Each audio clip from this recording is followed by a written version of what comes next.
Hello dear student, welcome back to my channel. जैसे कि आपको पता है हम अपने डेली प्रैक्टिस में लगे हुए हैं। हम इकोनॉमिक्स पीजीटी में जितने भी एमसीक्यू अरिहंट वाले जो सेल्फ प्रिपरेशन गाइड है, इसमें जितने भी दिए गए हैं एमसीक्यू, इनको हम 1 बाय 1 सॉल्व करते जाएंगे चैप्टर वाइज, जैसे कि इसमें दिया गया है बुक्स में उसके अकॉर्डिंग है। ठीक है, इसका मैंने बना दिया है। सबसे पहले जो हमारा फर्स्ट पेज का इंट्रोडक्शन का जो फर्स्ट पेज था उसके सारे एमसीक्यू को हमने कंप्लीट कर लिया है। ये हमारा सेकेंड वीडियो है। तो चलिए, be constant for your goal और बढ़ते हैं अपने गोल की तरफ।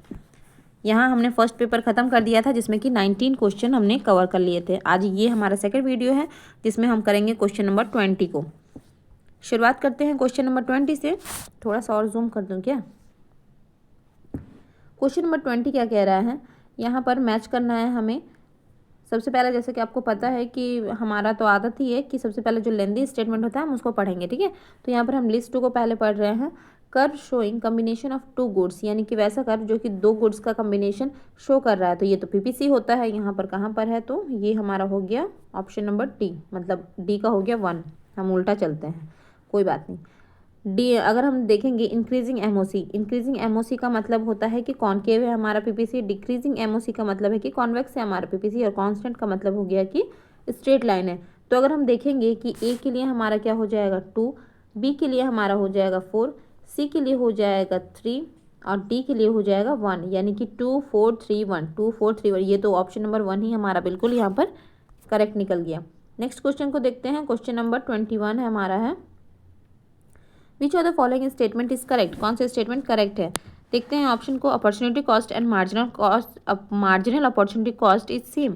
ये कैसे हो सकता है? यहाँ पर अपॉर्चुनिटी है और यहाँ पर मार्जिनल अपॉर्चुनिटी कॉस्ट ना, तो दोनों में तो डिफरेंस होगा, तो ये नहीं है। नेक्स्ट देखेंगे, एमओसी और एमआरटी आर डिफरेंट। नहीं, डिफरेंट नहीं है, दोनों सेम है। There is no relation between MOC and shape of PPC. तो एमओसी से ही तो पीपीसी का कर्व डिफाइन होता है। यहाँ पर नो रिलेशन का कोई कैसे बात हो सकता है? MOC is the ratio of quantity sacrificed of one commodity and quantity gain of other commodity। बिल्कुल, यानी कि MOC क्या होता है, तो MOC होता है हमारा एक कमोडिटी को हम सैक्रिफाइस करके जो हमें गेन होता है वो। ठीक है, ये कुछ आपने पढ़ा होगा, है ना। चलिए नेक्स्ट देखते हैं क्वेश्चन नंबर, यहाँ पर हो जाएगा हमारा ऑप्शन नंबर 4।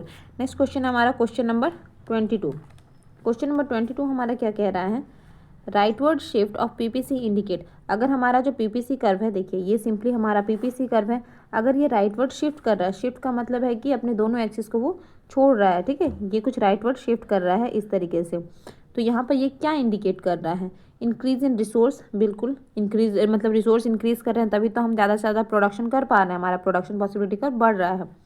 नेक्स्ट देखेंगे, improvement in technology in favour of one commodity. Improvement in technology तो हो रहा है लेकिन एक कमोडिटी के रिस्पेक्ट में नहीं। यहाँ पर बोथ कमोडिटी होता तो बिल्कुल करेक्ट होता ये, लेकिन यहाँ तो ऐसा नहीं है।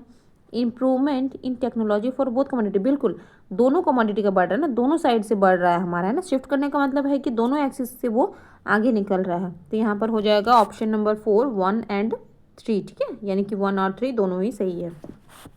नेक्स्ट क्वेश्चन देखेंगे, क्वेश्चन नंबर 23 है हमारा, economic growth is an economy will be reflected by dash shift in the production possibility curve. यानी कि जो इकोनॉमिक ग्रोथ है वो हमें कैसे पता चलेगा, पीपीसी कर्व से, है ना। तो जैसे कि अभी हमने किया कि ये हमारा अगर पीपीसी कर्व है तो ग्रोथ होने का मतलब है कि जो हमारा कर्व है वो आउटवर्ड शिफ्ट करेगा, है ना। आउटवर्ड शिफ्ट करेगा, राइटवर्ड शिफ्ट करेगा, ये सारी वहाँ पे टर्मिनोलॉजी दी रहेगी। तो इसका मतलब है कि ये हमारा बाहर की तरफ आया है। ठीक है, डाउनवर्ड शिफ्ट, डाउनवर्ड कैसे होगा, अगर डाउनवर्ड होगा तब तो फिर ग्रोथ थोड़ी देखने को मिलेगा। इनवर्ड शिफ्ट नहीं, अगर इनवर्ड होता तो ये हमारा, इसका मतलब हमारा रिसोर्स, टेक्नोलॉजी, ये सारी चीज़ें की वैल्यू क्या हो गई है, कम हो गई है ना, डिग्रेड हो गई है। तो ये भी इनवर्ड तो नहीं होगा। एंड आउटवर्ड शिफ्ट, बिल्कुल आउटवर्ड शिफ्ट हमने देखा था, तो ऑप्शन नंबर सी बिल्कुल करेक्ट हो जाएगा। नेक्स्ट देखेंगे क्वेश्चन नंबर 24 को, अपवर्ड रोटेशन। देखिए रोटेशन और शिफ्ट में ये डिफरेंस है ना, आपने पढ़ा ही होगा बिल्कुल भी। फिर भी एक छोटा सा क्विक रिवीजन करती हूँ।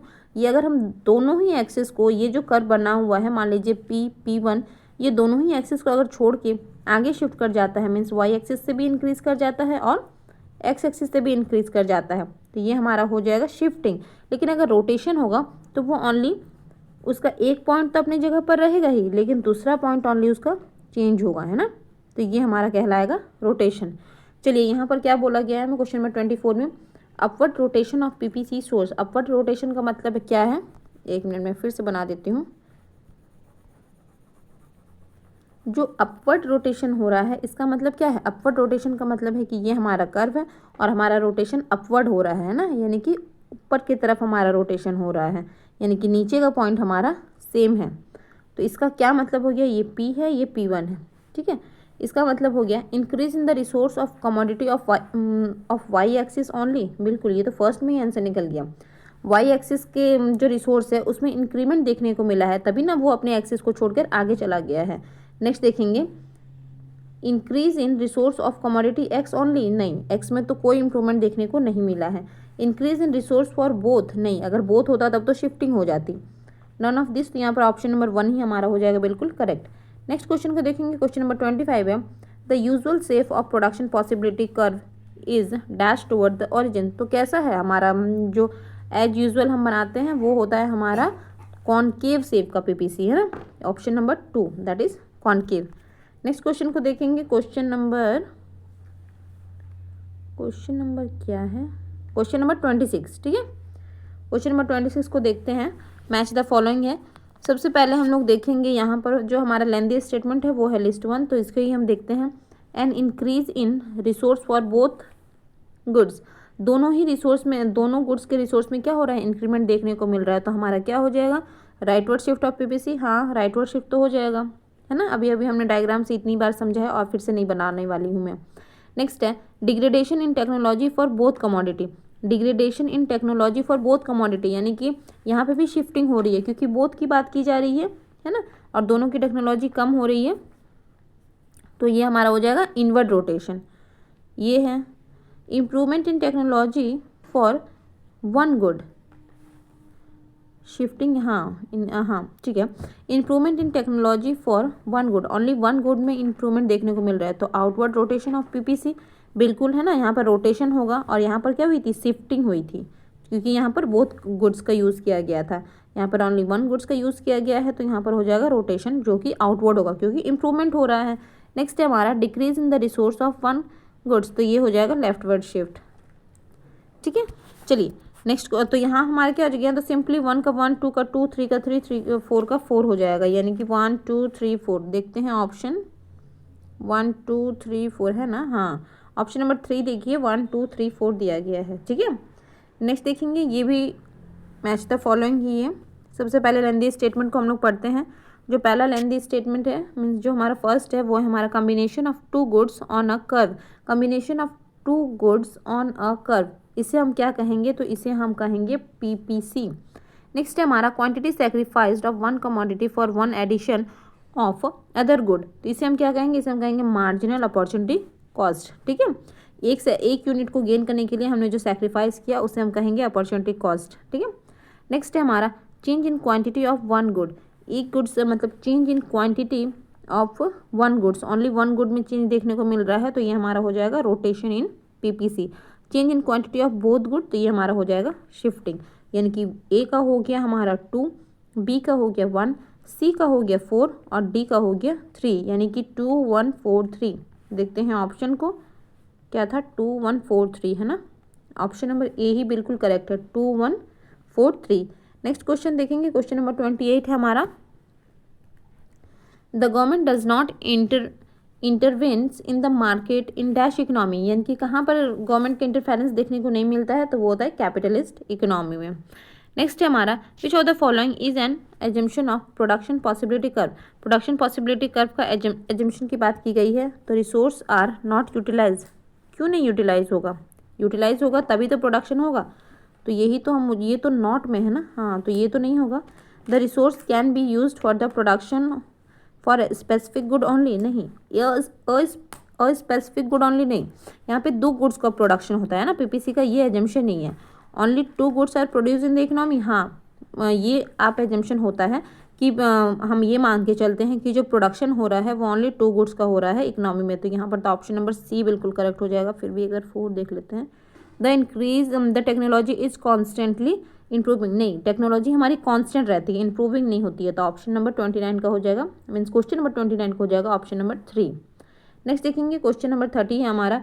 इन capitalist economy allocation of resource is performed by dash as the principal means. जो कैपिटलिस्ट इकोनॉमी है वहाँ पे जो रिसोर्स का एलोकेशन किया जाता है वो कैसे किया जाता है, गवर्नमेंट के थ्रू, प्रोड्यूसर के थ्रू, प्लानर या फिर प्राइस मैकेनिज्म। तो यहाँ पर हो जाएगा प्राइस मैकेनिज्म। ठीक है, प्राइस मैकेनिज्म का मतलब है कि जो प्राइस एडजस्ट होता है मार्केट के अकॉर्डिंग। ठीक है, कंज्यूमर और प्रोड्यूसर दोनों को बैलेंस बना के जो प्राइस डिसाइड होता है मार्केट के द्वारा, डिमांड और सप्लाई के थ्रू, उसे हम लोग बोलेंगे प्राइस मैकेनिज्म। तो कैपिटलिस्ट इकोनॉमी में ऐसे प्राइस डिसाइड किया जाता है। नेक्स्ट देखेंगे क्वेश्चन नंबर 31 है हमारा।